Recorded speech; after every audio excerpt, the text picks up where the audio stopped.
Huella número 4. Israel, el pueblo elegido y generado en la profundidad de las aguas. El misionero se interna en el escenario el Mar Rojo. Inmediatamente llega a su mente aquel momento de angustia e incluso pareciera estar escuchando el grito desesperante de los esclavos huyendo de Egipto y descubriéndose de modo inesperado, arrinconados por el ejército del faraón. Acontece algo insospechado. Ante el grito de angustia de Moisés, Dios lo escucha y decide actuar en favor de las familias esclavizadas. Ahora huyendo hacia la libertad, Dios, como todo un general de alto mando, le ordena a Moisés: «Di a los israelitas que se pongan en marcha, y tú alza tu cayado, extiende tu mano sobre el mar y divídelo, para que los israelitas pasen por medio del mar en seco». Moisés extendió su mano sobre el mar. Entonces Yahvé hizo retroceder el mar mediante un fuerte viento que sopló durante toda la noche. El mar se secó y las aguas se dividieron. Las aguas formaban muralla a derecha y a izquierda. Ante lo impensado, la multitud corre mar adentro y los egipcios insisten en su ciega persecución, dándose cuenta demasiado tarde que ellos realmente luchaban contra Dios, y todos fueron sepultados en el vientre del mar. Allá del otro lado del mar, Miriam y las mujeres festejaban con alegría la intervención salvífica de Dios del lado de los pobres. El misionero camina despacio, como si entrara a un túnel o burladero entre dos muros de agua, y al cruzar el centro, revive la experiencia angustiante cuando fue alcanzado por una tempestad mientras cruzaba el gran río del Amazonas. Este fue uno de los varios momentos difíciles de su vida misionera en la selva, a tal punto de llegar a creer que sería el final de sus días y que sería arrollado en aquella sepultura acuática muy distante de tierra firme. Mirando hacia el piso, percibe una gran diversidad de huellas humanas y rastros de animales que parecían haber pasado deprisa, resbalándose y atropellándose unos con otros en aquel lodazal. Y es que algo inédito había sucedido durante aquella travesía. Las familias esclavas estaban siendo constituidas como el pueblo de Israel, el pueblo elegido de Dios, pueblo generado en la profundidad de las aguas. Al entrar al mar, era una multitud de familias que al emanar de las aguas son constituidas en pueblo. Un pueblo de Dios que se había atrevido a pasar de la esclavitud a la libertad, de la muerte a la vida. Dios, pudiendo salvarlos de alguna otra manera, ha preferido que el pueblo sea participante activo de su propia salvación, puesto que, manchándose los pies en el barro del fondo del mar, ellos nunca olvidarán que desde su origen son llamados a ser colaboradores cercanos y sujetos de la historia junto al Dios de la vida, siempre caminando juntos y junto con Dios.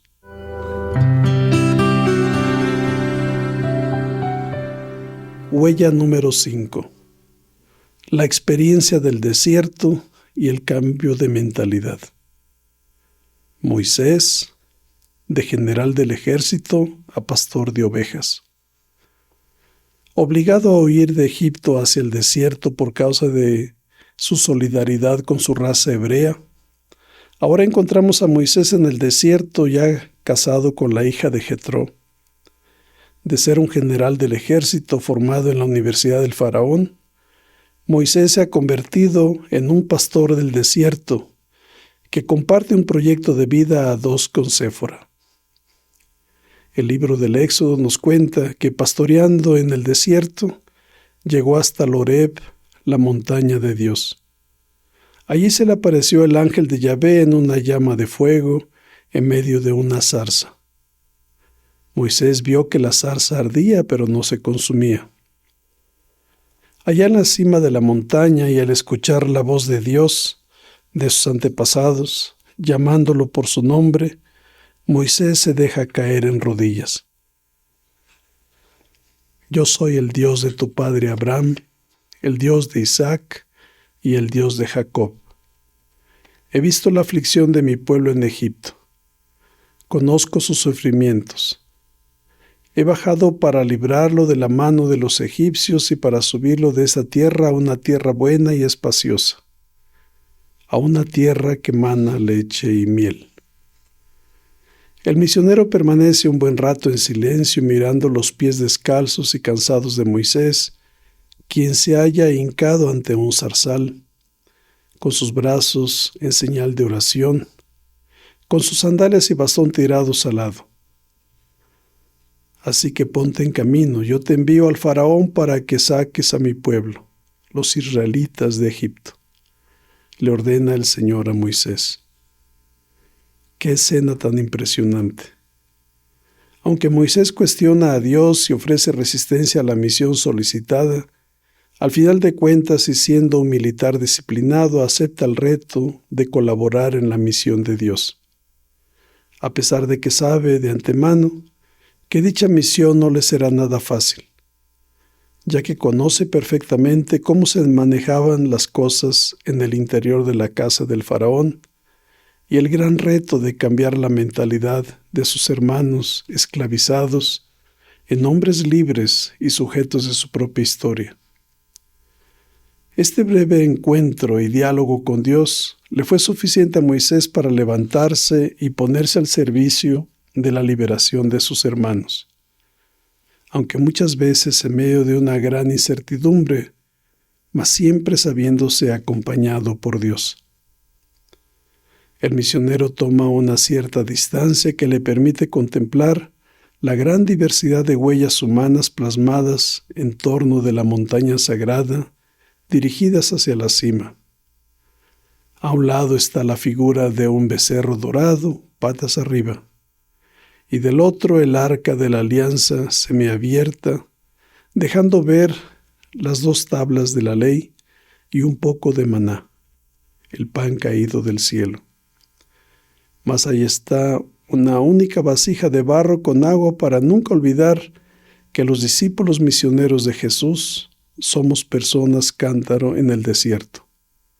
Sí, los que alimentan la esperanza en un mundo desertificado, como bien dice el Papa Francisco en Evangelii Gaudium número 86. Allí está plasmada la experiencia del desierto, un tema o cordón invisible que recorre toda la Biblia, sobre todo durante los momentos de crisis cuando Israel corre el riesgo de perder su identidad y sentido de su misión como pueblo de Dios. La crisis lo lleva a releer y reinterpretar el primer Éxodo, y así el pueblo conseguía luces y fuerzas necesarias para continuar su caminar, siempre poniendo su mirada en la tierra prometida. Debido a la oscuridad, el sacerdote apenas consigue mirar un becerrito de oro patas arriba, seguramente abandonado por sus devotos. El becerro de oro, símbolo del Dios manipulado, hecho a la medida de hombres sin esperanza. Moisés sube a la montaña para recibir las tablas de la ley escritas por la mano de Dios. Al tardar en bajar, el pueblo se desorientó añorando la tranquilidad pasiva de la esclavitud y pide fabricar una imagen visible, el becerro de oro, que no pretende representar a Yahvé, sino que es apenas un símbolo de la presencia de Dios en medio de ellos. Pues en muchas ocasiones Dios se manifiesta a través de mediaciones materiales y visibles, por ejemplo el arca de la alianza. Sin embargo, la imagen del becerro de oro sí fue considerado un ídolo. El problema está en que los israelitas, al querer hacerse un becerro de oro, pretenden sustituir el papel que desempeñaba Moisés, y por consiguiente rechazan también a Yahvé, Dios de Moisés. Rechazan su exigente acción liberadora y quieren que Dios se acomode a sus deseos cortos y mezquinos. En su actitud de rechazo, el pueblo se está negando a realizarse como pueblo en función de un proyecto de liberación y de posesión de una tierra nueva en la que sea posible vivir como hermanos. Al desconfiar de Moisés, están desconfiando de la posibilidad de llevar a la realidad el proyecto liberador de Dios. Se da a la vez una crisis política y una crisis de fe. El pueblo quiere volver atrás y quiere forzar a Dios a que vaya delante de ellos, no hacia la tierra prometida, sino hacia la tierra de Egipto. No quieren un Dios que los saque de la esclavitud, sino un Dios que viva con ellos en la esclavitud. Quieren un Dios consuelo en la opresión, y no solo un Dios que libere de la opresión. El becerro de oro simboliza el pecado de la desconfianza, el símbolo del Dios manipulado, hecho a la medida de hombres sin esperanza. Los 10 mandamientos, orientaciones de Dios para la vida. Los 10 mandamientos son una respuesta de Dios a los clamores del pueblo. Son orientaciones de Yahvé para organizar el mundo y la vida del pueblo, conforme al proyecto de Dios. Por eso estas palabras de Dios son una luz para el camino y nos ayudan a ver y a juzgar la historia, los acontecimientos que estamos viviendo hoy. Los 10 mandamientos son el núcleo de la alianza, compromiso mutuo entre Dios y su pueblo. La ley fundamental y la constitución del pueblo de Dios. Los 10 mandamientos revelan los grandes valores de la vida humana. Defienden los derechos y los deberes básicos de las personas, de los grupos, de los pueblos. La cuarentena del desierto, un tiempo suficiente para generar una nueva vida.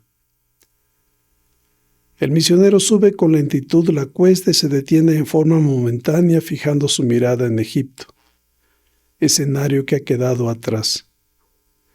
Gira su vista hacia el lado norte y contempla el desierto.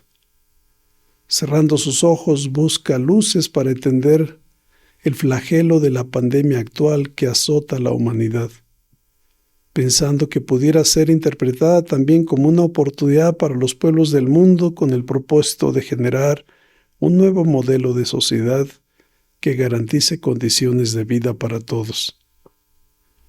Algunos podrán decir que eso es un tanto utópico, pero debe considerarse que las crisis más profundas de la historia han sido los momentos más fecundos llevando al pueblo a generar un mundo mucho mejor que el existente.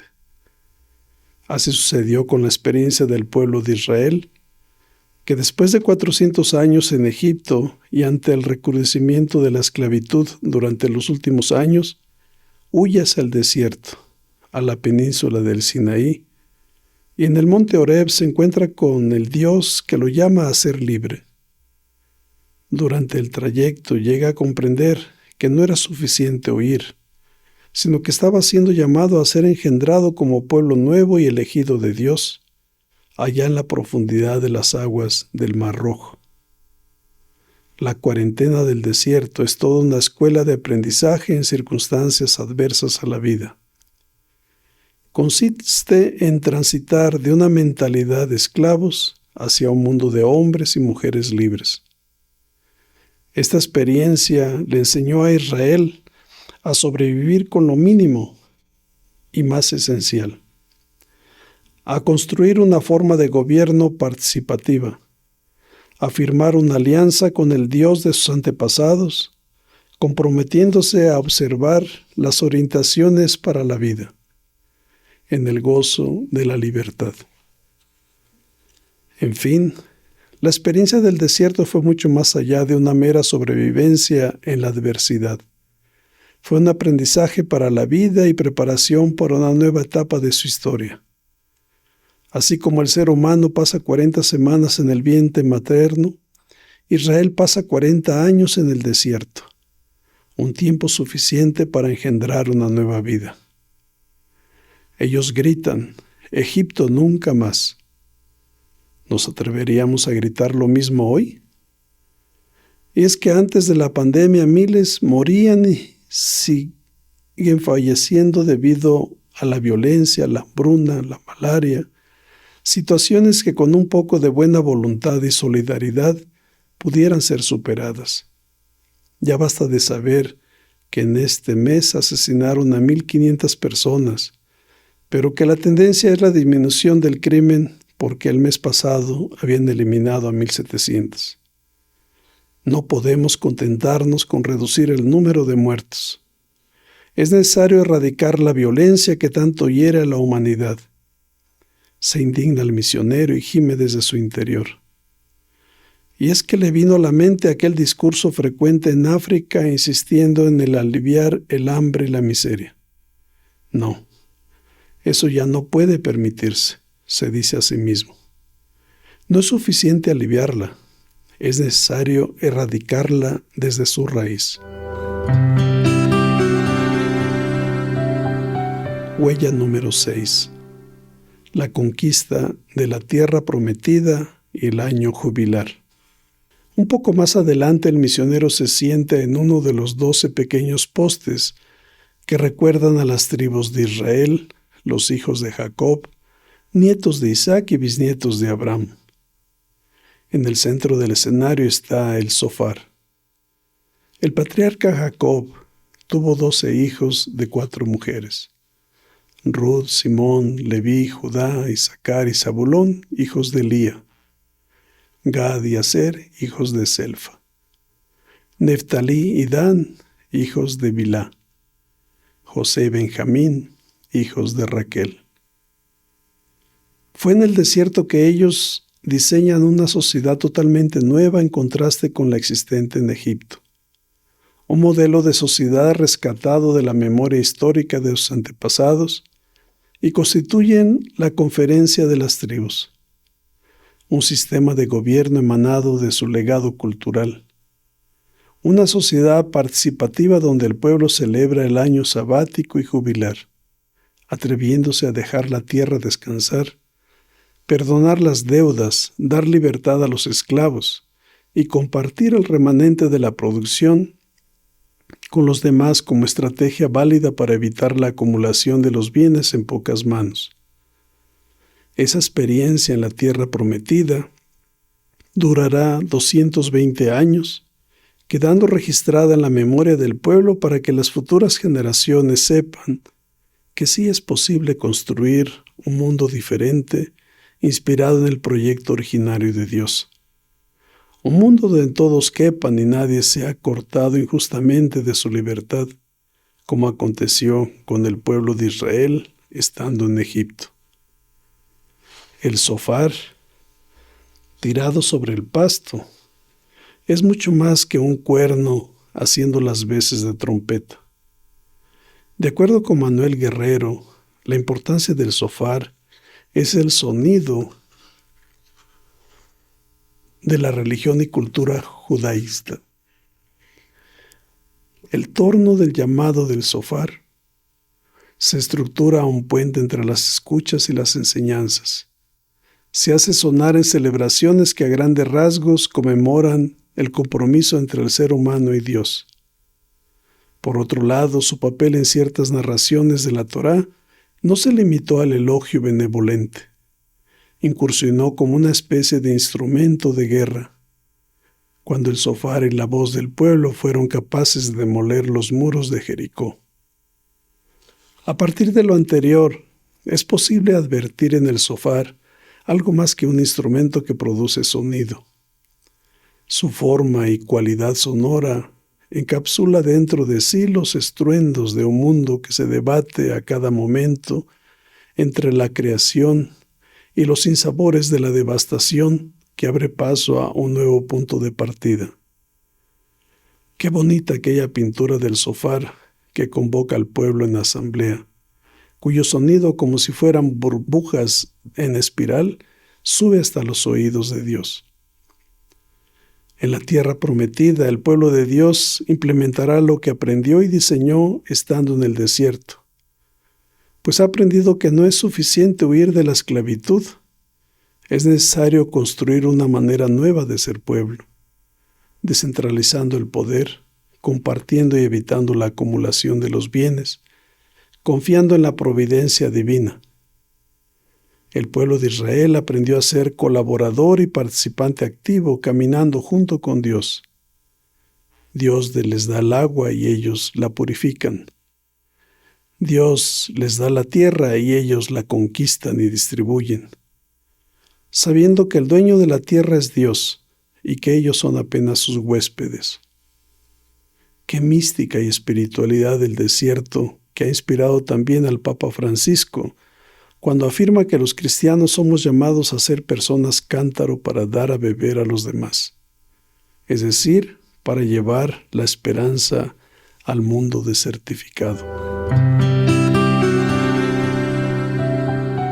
Huella número 7. La monarquía y el abandono de la alianza.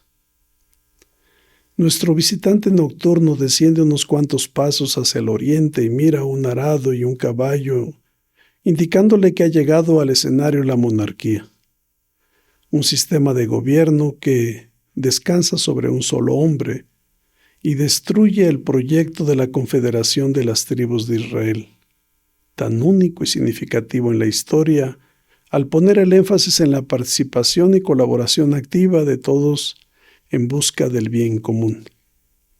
Abimelech cuestionó el sistema de gobierno desde Siquem. ¿Qué es mejor para vosotros? ¿Que os esté mandando 70 hombres, todos los hijos de Yerubal, o que os mande uno solo? La reacción y resistencia no tardó en aparecer, ridiculizando la propuesta de un nuevo sistema de gobierno centralista a través de esta metáfora tan bien lograda. Los árboles se pusieron ungir a uno como su rey.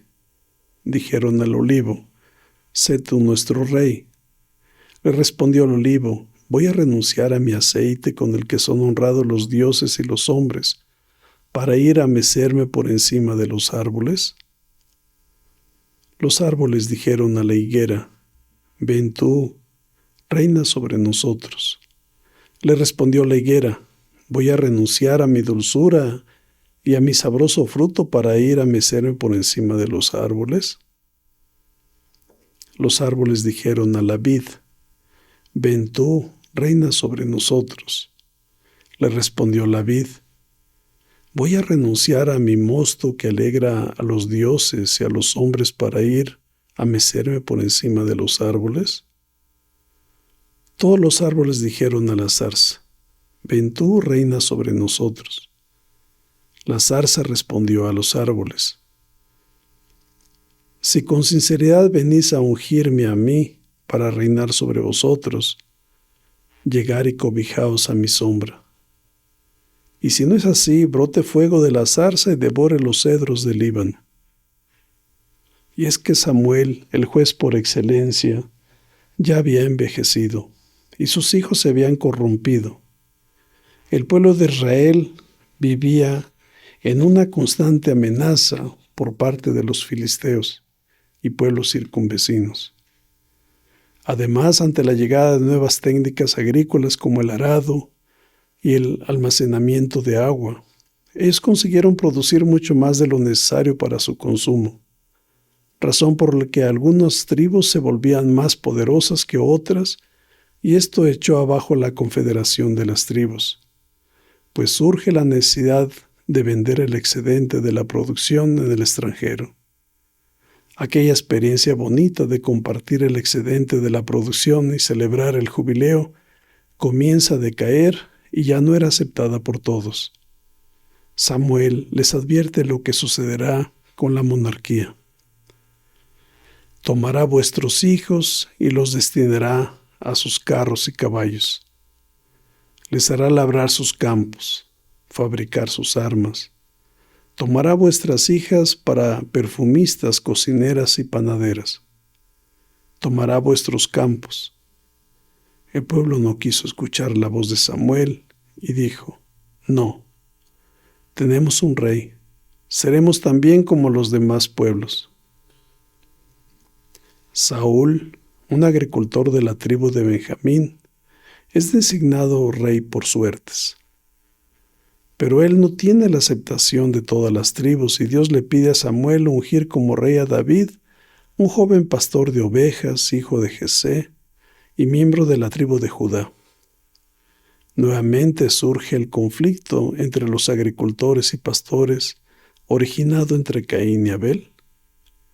Se pregunta el sacerdote misionero, mientras baja a la peña para internarse en la cueva de Elías, quien se encuentra refugiado en el monte Horeb. Huella número 8. Elías y la resistencia profética. Reyes y profetas son figuras contrastantes, una historia de enfrentamiento cuyo origen está en el modelo de sociedad que cada uno defendía. Los reyes se centraban en la defensa de las ciudades, el comercio, la venta de la tierra, el culto oficial, una política esclavizante, de tributos, tasas, saqueos, pillaje, armas caras, ejércitos poderosos. Mientras que los profetas defendían las tribus, las aldeas, el campo, la propiedad familiar de la tierra, como bien lo demuestra la viña de Nabot, arrebatada por el rey Acab, los pequeños santuarios rurales, el culto familiar. El llamado a la conversión y el cambio que hacían los profetas sigue básicamente tres caminos ligados entre sí. 1. La justicia. Cambiar las estructuras injustas, transformar a la sociedad. Pues sin solidaridad y sin mística se convierte en una nueva acción política deshumanizante y no llega a tocar la hondura del ser humano.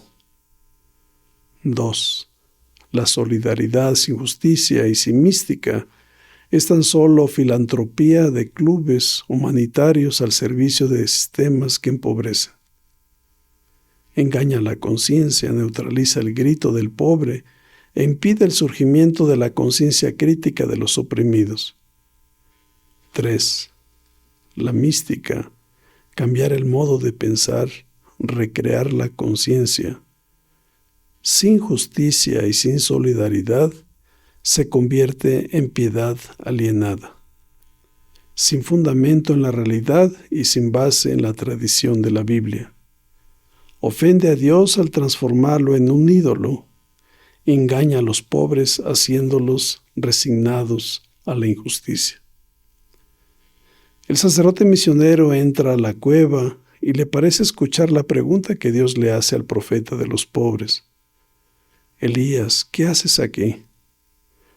Y el refugiado en la montaña del Horeb responde, los israelitas han abandonado tu alianza, han derribado tus altares y han pasado a espada a tus profetas.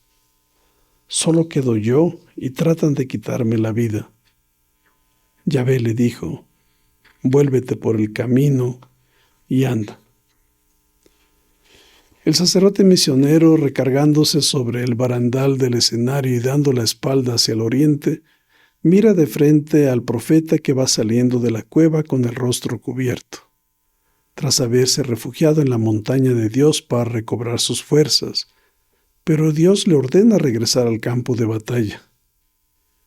Los discípulos de Jesús también quisieron construir 3 tienditas en la cima del monte Tabor, el nuevo Sinaí, donde Jesús se transfiguraba.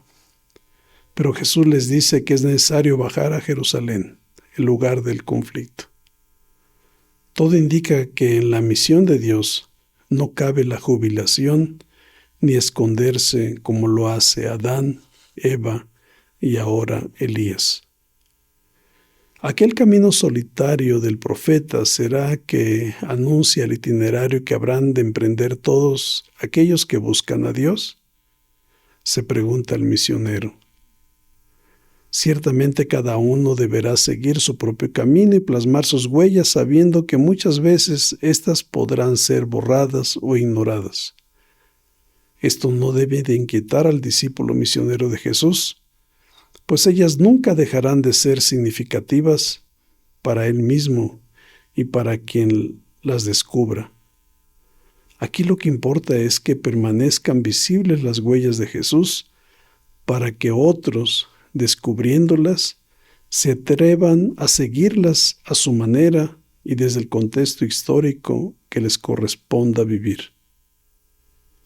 El caminante mira con detenimiento el manto del profeta y contemplándose a sí mismo percibe que su barba ya ha blanqueado sin haber encontrado su relevo en la misión, como lo hace Elías al llamar al profeta Eliseo. Se pensaría que hoy en día la vocación sacerdotal misionera ha perdido su encanto y ha pasado a ser considerada algo no esencial, junto con otros quehaceres para un mundo en confinamiento. ¿O será que la semilla apenas ha sido sembrada y el campesino ya quiere cosechar? Solo Dios sabe. Ah, qué Elías. Qué interesante ver al profeta realizar su misión teniendo como estandarte la alianza del desierto y la defensa de la vida de los pobres, promoviendo el compartir desde la pobreza y provocando el milagro de la harina y el aceite en la casa de la viuda de Sarepta de Sidón. La resurrección del hijo de la viuda, llorando ante Yahvé pidiendo lluvia y celebrando anticipadamente el éxito de su oración, bastándole apenas mirar una nubecilla del tamaño de una palma de la mano. Qué capacidad del profeta para identificar las huellas de la presencia divina allá en el fondo del cielo. Estando todavía frente al profeta Elías, pasa por la mente del misionero aquella gran tribulación de grandes teólogos y tenida como profetas peregrinando y acompañando de cerca el caminar de la Iglesia en América Latina. Gustavo Gutiérrez, un párroco chaparrito que ofrece rasgos de una espiritualidad muy del lado de la vida de los pobres, cuando afirma: todo ser humano, en algún momento de su vida, es surgido por las circunstancias históricas y sociales que le rodean a buscar las fuentes de agua viva, que colman la sed que le devora. Debemos luchar contra la pobreza que existe en la tierra porque ella corrompe el espíritu. Marcelo Barros y José Luis Carabias, con la teología de la tierra, emanada precisamente por su relación pastoral cercana a los campesinos. Víctor Codina, mostrando que el espíritu sigue presente y dinámico en la historia. Leonardo Boff, con sus múltiples escritos sobre todo de los temas de espiritualidad y ecología inspirados en San Francisco de Asís. Juan José Tamayo, con sus temas sobre las grandes religiones, teologías del sur, diálogo interreligioso e interculturalidad, islamismo, etc. Carlos Mendoza Álvarez, quien desde México ilumina el proceso en la construcción de la paz y la arqueología de la violencia. Padre Francisco Merlos Arroyo, quien escribe sobre las teologías pastoral contemporánea. Todos ellos acompañando el devenir del mundo hoy. Estos y muchos otros autores han sido muy significativos para el sacerdote que se ha propuesto recopilar su experiencia misionera, aprovechando la turbulencia causada por la pandemia y sabiéndose llamado por el Espíritu del Señor a entrar en una nueva etapa histórica del dinamismo misionero, que exige de todos un ajuste y actualización como lo han venido haciendo tantos otros teólogos en Europa, África y Asia, todos atreviéndose a tomar la palabra ante los nuevos escenarios y buscando responder a las grandes interrogantes de la humanidad.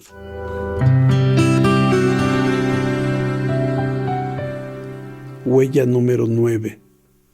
Babilonia y la relectura profética de la historia.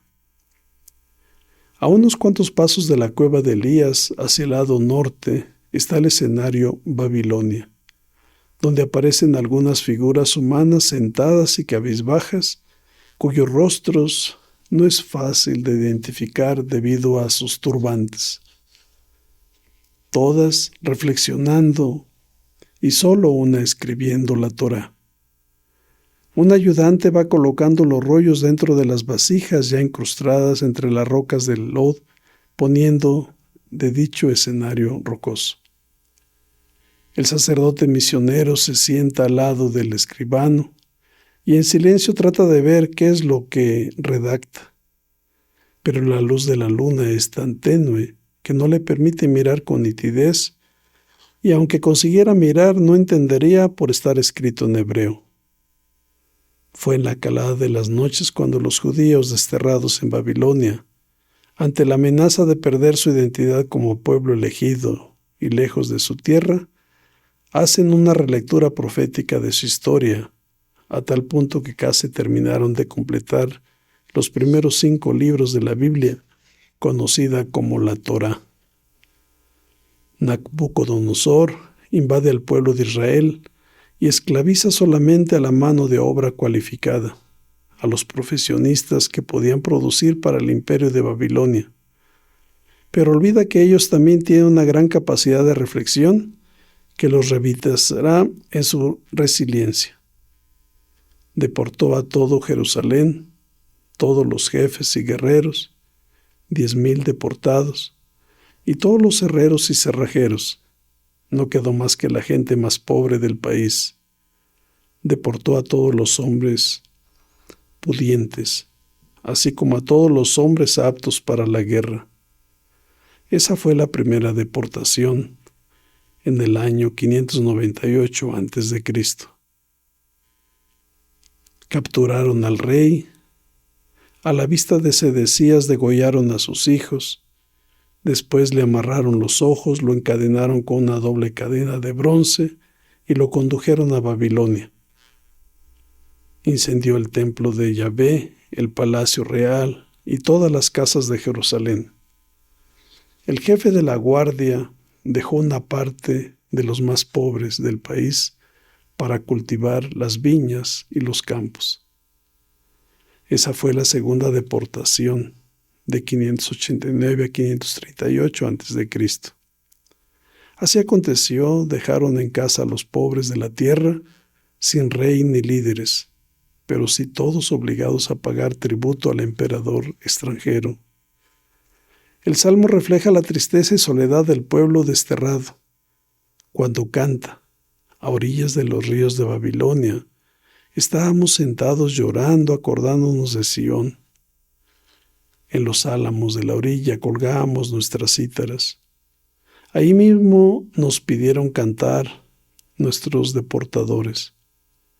Cantad para nosotros un canto de Sión. ¿Cómo podríamos cantar un canto de Yahvé en un país extranjero? Desde la angustia y dolor del destierro, el pueblo judío hace una revisión de su historia, buscando una respuesta al porqué del exilio y esclavitud durante 50 años. Eran muchas las preguntas que ellos se hacían, entre otras, ¿dónde está Dios en todo esto? ¿Por qué Dios nos ha castigado? ¿En qué hemos errado? ¿Qué quiere Dios de nosotros hoy? La relectura de su historia fue el camino que encontró el pueblo para vencer la avasalladora crisis de identidad experimentada en el exilio, pues sus puntos de referencia en la vida habían sido destruidos: la alianza, la promesa de la tierra prometida a su padre Abraham, el templo, la única morada de Dios en medio de su pueblo, había sido destruido y quemado, su rey preso y llevado al desierto, etc. De ahí que ellos se dispusieron a identificar la presencia de Dios en medio de esa tragedia de la vida, sabiendo que habían olvidado la alianza del desierto, pero que también Dios siempre es fiel a su promesa. Un poco al fondo del escenario está la Torre de Babel, una narrativa irónica de los hombres que querían construir una torre cuya cima llegase al cielo, significando con ello la diversidad de pueblos y lenguas. Es el castigo de un pecado colectivo, pecado del orgullo insensato. El pueblo enfrentó su más grave crisis cuando fue deportado y esclavizado por el imperio babilónico. La tierra quedó destruida. Jerusalén y el templo fueron reducidos a ruinas. En la angustia del cautiverio, el éxodo es un acontecimiento cuyo recuerdo los llena de esperanza y de consuelo. Entonces, así como Yahvé los sacó de Egipto casi 700 años antes, también hoy Dios los sacará del cautiverio de Babilonia. El pueblo volverá a la tierra prometida y reconstruirá su nación. Lo importante es no desanimarse.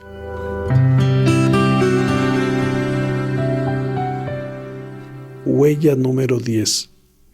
El regreso a casa después de 5 décadas de destierro. El misionero se levanta y dando una palmadita sobre el hombro al escribano, despacio y en silencio se dispone a subir la peña, evitando perturbar a los esclavos que se habían rescatar la memoria de su pueblo junto al Dios caminante con la humanidad. Al ir subiendo, va deteniéndose y mirando con atención cada una de las figuras humanas fijas en ambos lados del camino.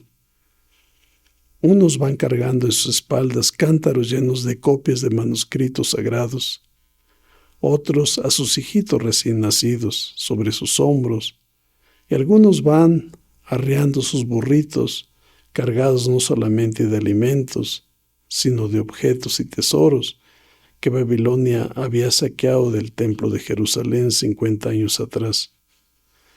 No todos los desterrados regresaban a su tierra, pues algunos habían sido encontrados por la muerte en el lugar de la esclavitud, otros ya se habían instalado en el centro del imperio, etc.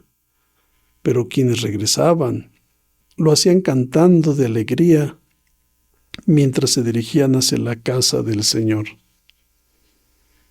Sí, todos regresaban contentos, mas no todos traían las mismas intenciones del mero reencuentro con los suyos. Dentro de algunas vasijas viene el proyecto de restauración promovido por Esdras y Nehemías, que según Esteban Arias Ardila es un proyecto de Dios que defiende los intereses del imperio.